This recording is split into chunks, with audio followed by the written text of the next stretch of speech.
Hello friends, it's me back again with my new video on PTE course videos. Today I will be telling you few things which you should keep in mind before attempting PTE exam. There are few things which are very important. First thing, there are some negative marking in PTE. इसमें एक negative marking होती है, वो कहाँ पे होती है उसके बारे में बताऊंगा. And the other thing is why you can lose marks in PTE question even if you attempt it properly. ऐसा क्या कारण है कि आप एक क्वेश्चन को अटेम्प्ट कर लेते हैं और उसके बावजूद आपका 0 मार्क्स आते हैं उस क्वेश्चन में. ये क्यों होता है ये सब मैं बताऊंगा आज की वीडियो में. It won't be a big and long video, it will be a very short video, but it's very important for you to know these things. So let's get into the video straight away. So first of all, why you can lose marks even if you have attempted the question properly. आप ऐसा क्या करेंगे जिससे आपने question properly attempt करने के बाद भी मार्क्स लूज कर लिए. You will lose marks in PTE speaking section if you pause for more than 3 seconds at the start or in the middle of your answer. मतलब कि अगर आपने कोई आंसर देना शुरू किया स्पीकिंग में और स्टार्टिंग में आपने 3 सेकंड्स का पॉज ले लिया, या फिर आप आंसर देते देते आंसर के बीच में अगर आपने 3 सेकंड का पॉज लिया, तो वो क्या होगा, वो आपका जितना आपने पॉज लेने से पहले आंसर दिया होगा उतना ही आंसर वो एक्सेप्ट करेगा, बाकी नहीं करेगा. अगर आपने स्टार्ट में 3 सेकंड्स का पॉज ले लिया तो उसके बाद आपका होगा answer 0. The microphone will stop recording, meaning any speech after that point will not be scored. जो माइक्रोफोन है, as soon as you took 3 seconds pause, वो क्या करेगा, वो रिकॉर्डिंग स्टॉप कर देगा करना, और उसके बाद आपने जो भी किया, जो भी बोला, will not be scored. So this you have to keep in mind कि 3 सेकंड का पॉज आपने कभी भी नहीं लेना स्पीकिंग में. और दूसरा है नेगेटिव मार्किंग इन पीटीई. अब ये नेगेटिव मार्किंग कहां कहां पे अप्लाई होती है. It applies to multiple choice, multiple answer questions and highlight incorrect words in reading and listening section. जो रीडिंग और लिसनिंग सेक्शन में ये मल्टीपल चॉइस, मल्टीपल आंसर होते हैं, जो हाईलाइट इनकरेक्ट वर्ड्स होते हैं, इसमें नेगेटिव मार्किंग होती है. नेगेटिव मार्किंग का मतलब ये नहीं कि माइनस में आपको मार्क्स मिलेंगे. नेगेटिव मार्किंग का मतलब होता है कि आपने मान लीजिए एक करेक्ट आंसर किया, उसका 1 पॉइंट मिल गया. आपने इनकरेक्ट आंसर दिया, वो -1 हो गया, तो टोटल हो गया आपका 0. मान लीजिए एक एमसीक्यू में आपके 3 आंसर बनते थे, आपने 1 करेक्ट दिया और 2 आपने इनकरेक्ट दे दिए, जिसके हो गए आपके -2 पॉइंट इनकरेक्ट के, और करेक्ट क्या हो गया आपका 1 पॉइंट. ये भी 0 होगा, ये -1 नहीं होगा. माइनस में आंसर देता, पर ये क्या करता है कि आपका जो करेक्ट आंसर है उसको 0 कर देता है. क्लियर है. अच्छा, आगे आती है calculation. You gain points for correct answer and lose points for incorrect answer. मतलब आप जो करेक्ट आंसर उसके पॉइंट्स आपको मिलते हैं और जो इनकरेक्ट होता है उसके आपके पॉइंट्स निकल जाते हैं. Minimum score. You score for a single question cannot be a negative number if you answer more wrong than right. The score for that question will be 0. जैसे कि मैंने आपको बताया कि जो आपने अगर 2 आंसर गलत कर दिया और 1 राइट कर दिया तो उसका आपको 0 मिलेगा, -1 वो नहीं होगा. सो नेगेटिव मार्किंग से हम कैसे बचें. मान लीजिए आपके मल्टीपल चॉइस क्वेश्चन के आंसर्स हैं, वो 2 या 3 आंसर बनते हैं.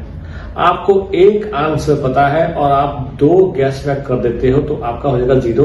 तो आपको क्या करना है, अगर आपको 1 ही आंसर पता है और बाकी आंसर नहीं पता, तो आप गैस वर्क मत कीजिए. आपका कम से कम 1 मार्क तो आएगा ही आएगा. अगर आप गैस वर्क करेंगे तो आपका मार्क्स 0 हो जाएगा. इसी तरह हाईलाइट इनकरेक्ट वर्ड्स में क्या करना है. अगर मान लीजिए वहां पे 6 इनकरेक्ट वर्ड्स हैं और आपने 5 करेक्ट कर दिया और 1 आपने गैस कर दिया, या आपको समझ नहीं आया, उससे क्या होगा, आपका 1 -1 हो जाएगा और 5 - 1 4. तो आपको क्या मिलेगा, सिर्फ 4 पॉइंट्स मिलेंगे, उसमें आपको 5 नहीं मिलेंगे.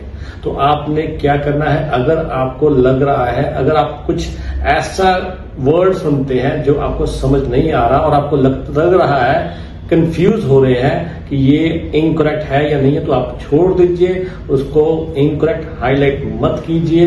कम से कम आपके 5 मार्क्स तो आएंगे ही आएंगे। इस तरह से आप नेगेटिव मार्किंग से बच सकते हैं। गैस वर्क मत कीजिए मल्टीपल चॉइस में और हाईलाइट इनकरेक्ट वर्ड्स में। क्लियर है? सो आगे चलते हैं। I will tell you in now about the scoring traits of PTE exam, कि वो कौन कौन सी ऐसी चीजें हैं जो पीटी एग्जाम में देखी जाती हैं और उनके बेस पे आपको मार्क्स मिलते हैं। देखिए, PTE academic or core exam scores are based on a combination of enabling skills and communicative skills। मतलब ये आपकी स्किल्स जो कम्युनिकेटिव स्किल्स हैं और जो आपके समझने की स्किल्स हैं उस पर बेस्ड होते हैं। With the speaking and writing sections being evaluated on fluency, pronunciation, content and grammar।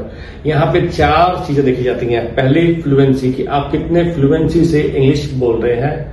दूसरा प्रोनाउंसिएशन, कोई ऐसा वर्ड चाहे रीड अलाउड में है या फिर किसी और लेक्चर में है, रीड लेक्चर में है, वहां पे कोई एक वर्ड है उसको आप सही तरीके से प्रोनाउंस कर रहे हैं, उसके भी आपको मार्क्स मिलेंगे।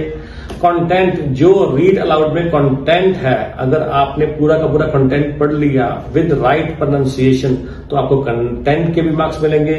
और ग्रामर, मान लीजिए कहीं पे कॉमा है, फुल स्टॉप है और आपके बोलने में या फिर लिखने में, राइटिंग में, लिखने में आप सही जगह पे कॉमा डाल रहे हैं, सही जगह पे फुल स्टॉप डाल रहे हैं, तो उसके भी आपको नंबर मिलेंगे।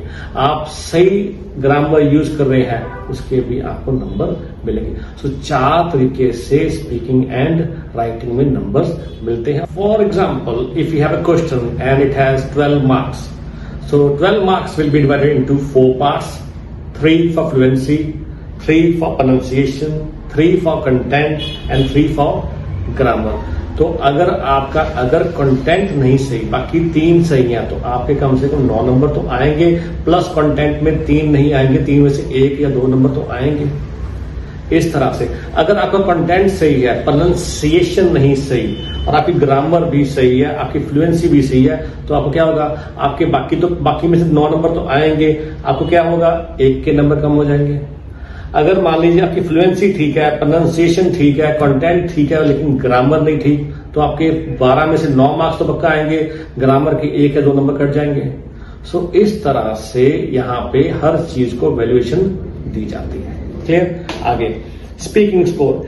इन speaking the system assesses your ability to speak. जो स्पीकिंग में क्या है, जो सिस्टम है वो असेस करता है आपकी एबिलिटी बोलने की at a moderate pace with clarity and natural pauses. मतलब एक पेस जो आपने बनाई है, उसी पेस पे आप उस फ्लुएंसी से बोलते जा रहे हैं और क्लैरिटी भी है आपके बोलने में, और आप जो पॉजेस हैं, नेचुरल पॉजेस आ रहे हैं, जो नेचुरल बनते हैं वो आप बोल रहे हैं। मान लीजिए कि रीड द लेक्चर में वहां पे एक पॉज बनता है, तो वो आप नेचुरल ले रहे हैं। Not necessary by penalising you for speaking too fast और टू स्लो। यहाँ पे आपको पेनलाइज नहीं किया जाएगा कि अगर आप ज्यादा फास्ट या ज्यादा स्लो बोल रहे हैं। मतलब आप फास्ट भी बोल सकते हैं, स्लो भी बोल सकते हैं, पर एक पेस हो, क्लैरिटी हो और नेचुरल पॉजेस हो। अब राइटिंग में, in writing you score on the criteria like coherence, accuracy, word count among others. मतलब यहाँ पे राइटिंग में क्या होता है, आपकी कोहेरेंस देखी जाती है, एक्यूरेसी देखी जाती है और वर्ड काउंट। मान लीजिए वहां पे उन्होंने बोला 200 वर्ड्स हैं, तो आपके कितने वर्ड्स होने चाहिए, 205 नहीं होना चाहिए, 150, 160 नहीं होना चाहिए, आपके 195 से 200 के बीच में वर्ड्स होने चाहिए। इसी के बेस पे आपको नंबर मिलेंगे। ज्यादा लिखने के भी नंबर नहीं मिलेंगे और आपको कम लिखने के भी कम नंबर नहीं मिलेंगे, ज्यादा भी नहीं मिलेंगे। तो अगर वो 200 वर्ड बोला है तो आपको कोशिश कीजिए 190 से 200 मान लीजिए, मैं 195 कह रहा हूं, आप 190 मान लीजिए, 190 से 200 तक तो आप वर्ड लिमिट लेके ही जाएंगे। अब लिस्निंग में कैसे होता है, PT listening performance is evaluated based on both content, grammar along with other factors like form, vocabulary and spelling। अब आप लिसनिंग में स्पेलिंग के मिस्टेक्स करते हैं तो उसके आपके नंबर कट जाते हैं। तो यहाँ पे ग्रामर भी देखी जाती है, फॉर्म भी देखी जाती है, वोकैबुलरी भी देखी जाती है और आपकी स्पेलिंग भी देखी जाती है। For task like summarize spoken text, your score depends on capturing the main idea from the audio. मतलब एक समराइज स्पोकन टेक्स्ट है, जहां पे आपको एक लेक्चर मिलता है, उसको आपने समराइज करना है। तो आपका जो स्कोर है कहां पे डिपेंड करेगा, आपके इस आइडिया पे कि आपने कितना अच्छे तरीके से उस मेन आइडिया को कैप्चर किया है जो ऑडियो में बोला गया है, मीन्स कंटेंट से। And presenting them in A grammatically correct and well form summary. और आप उसे प्रेजेंट कैसे कर रही हैं, इन ए ग्रामेटिकली करेक्ट, मतलब ग्रामर बिल्कुल सही हो और वेल फॉर्म, जो फॉर्म भी बनती हो सही हो समरी की। Other listening tasks are also evaluated on grammar as well as vocabulary and spelling where applicable. जो बाकी के टास्क हैं वो भी इसी तरह से इवेल्युएट किए जाते हैं। So hopefully आज आपको ये समझ आ गया होगा कि किस किस बेस्ड पे वो स्कोरिंग देते हैं पीटी एग्जाम में। So hopefully you will like this video and will find this video very informative.